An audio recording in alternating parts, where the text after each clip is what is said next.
বাংলাদেশি নাগরিক আটক যেন প্রতিদিনের ঘটনা হয়ে দাঁড়িয়েছে। প্রতিদিন রাজ্যের কোনো না কোনো রেলওয়ে স্টেশন জিআরপি পুলিশের হাতে আটক হচ্ছে বাংলাদেশি নাগরিক। এবার বাংলাদেশ থেকে আখাউড়া হয়ে অবৈধভাবে রাজ্যে প্রবেশ করে আগরতলা থেকে সড়ক পথে বহিরাজ্যে পাড়ি দেওয়ার সময় পানিসাগর নাকা পয়েন্ট থেকে আটক করা হলো তৃতীয় লিঙ্গের 7 জন বাংলাদেশি নাগরিককে।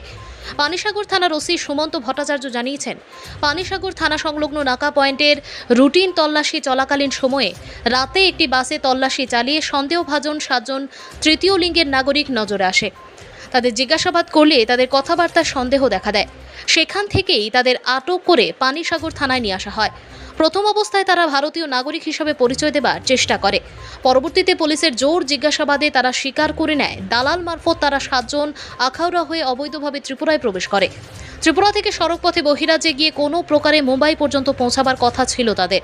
সেখানে কাজের ব্যবস্থা করে দেবে বলে কথা দিয়েছিল দালাল চক্রটি। আটককৃত 7 জন তৃতীয় লিঙ্গের বাংলাদেশি নাগরিকের কাছে দালাল কর্তৃক অবৈধভাবে তৈরি ভারতীয় বেশ কিছু ডকুমেন্ট বাজেয়াপ্ত করা হয়।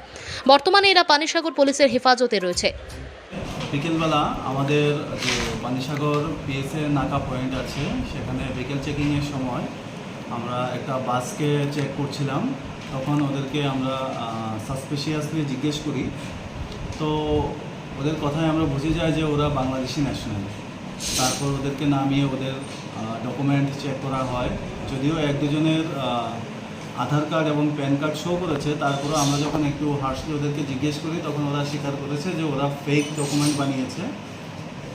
আগরতলা থেকেই কেউ হয়তো ওদের জন্য ফেক ডকুমেন্ট রেডি করেছে।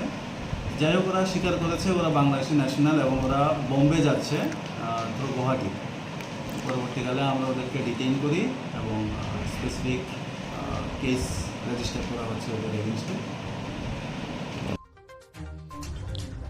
ব্যুরো রিপোর্ট, জনতার বার্তা।